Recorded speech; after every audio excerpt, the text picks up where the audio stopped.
Qu'est-ce qui a motivé le Centre Nutris à développer un tel projet?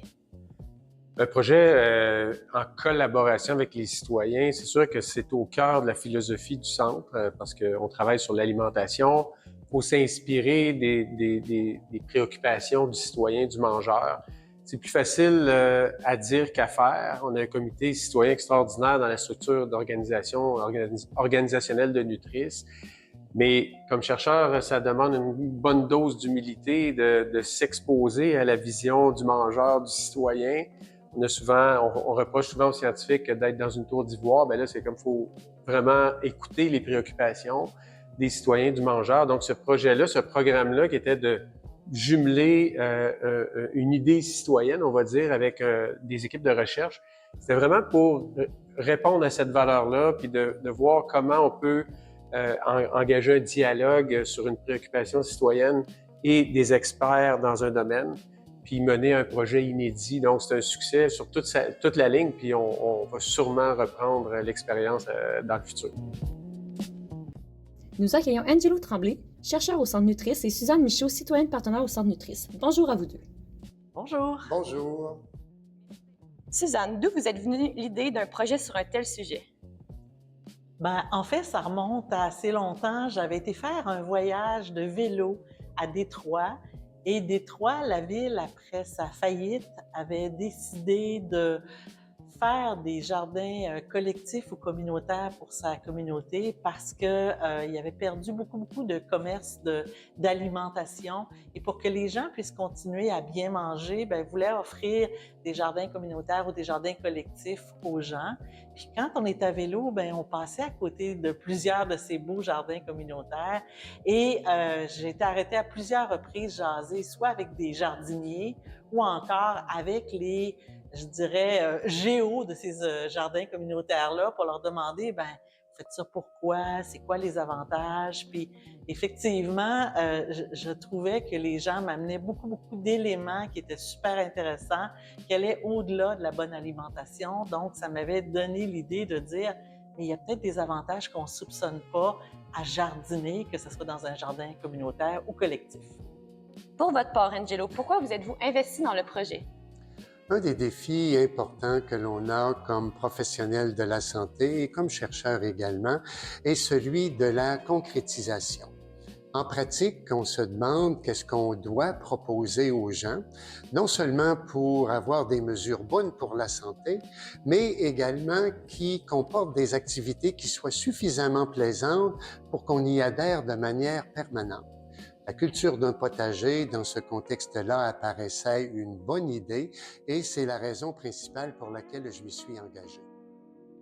Quelle était votre hypothèse à ce sujet? En fait, il y avait l'hypothèse de la meilleure alimentation parce qu'effectivement, manger des légumes frais, c'est très bon pour la santé. Mais il y avait aussi tous les effets potentiels sur la santé physique, mais aussi la santé mentale.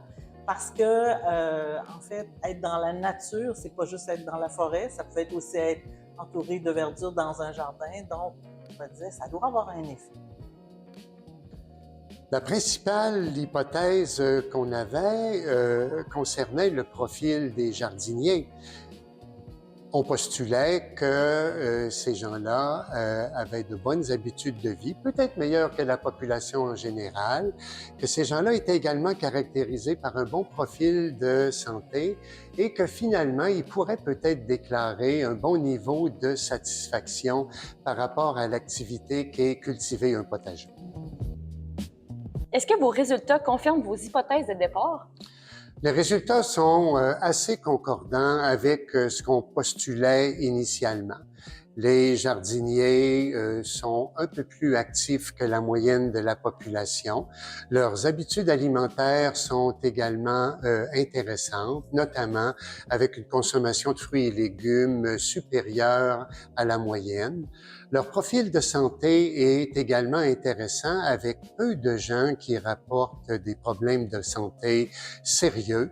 Donc, globalement, oui, on avait des sujets qui, dans l'ensemble, possédaient un profil favorable et on a été agréablement surpris de noter que cultiver un potager, c'est source de bonheur, c'est source de satisfaction, ça contribue à la socialisation et c'était un point très positif qui ressortait de notre enquête. Est-ce qu'il y a des résultats qui vous ont surpris? Ben, en fait, il y a des résultats que je m'attendais qu'effectivement on a eu, mais je vais être honnête, ce qui m'a le plus surpris, c'est, je dirais, la dimension spirituelle de les gens associés avec le jardinage. J'avais jamais pensé qu'effectivement, il pouvait avoir une dimension spirituelle au jardinage. Il y a des gens qui l'ont apporté. Donc, pour moi, je me suis dit, c'est encore mieux que ça va au-delà de la santé mentale. Quand on est rendu dans la santé spirituelle, je me disais, ben, c'est une étape de plus. Donc, ça m'avait surpris. Quelle diffusion comptez-vous donner à cette étude pour lui donner encore plus de visibilité? Bien, actuellement, ce qu'on a fait, c'est qu'on a présenté les premiers résultats à l'Assemblée générale de Nutris ce printemps et on compte mettre les résultats de l'étude sur le site web de NutriFac parce qu'on pense que ça peut intéresser la population de façon générale. En conformité avec les préoccupations quasi systématiques du scientifique, on va vouloir encore une fois circuler, publier ces résultats-là pour en faire bénéficier les professionnels de la santé, la population en général et également la communauté scientifique. En pratique, ça veut dire un ou des articles dans des revues professionnelles, ça veut dire la présentation de résultats dans certaines conférences et d'autres possibilités que l'on explore, notamment pour bien informer la population de l'étude et de ses retombées. Avez-vous rencontré des défis pendant certaines étapes du projet? Tout s'est très bien déroulé comme on pouvait l'avoir anticipé.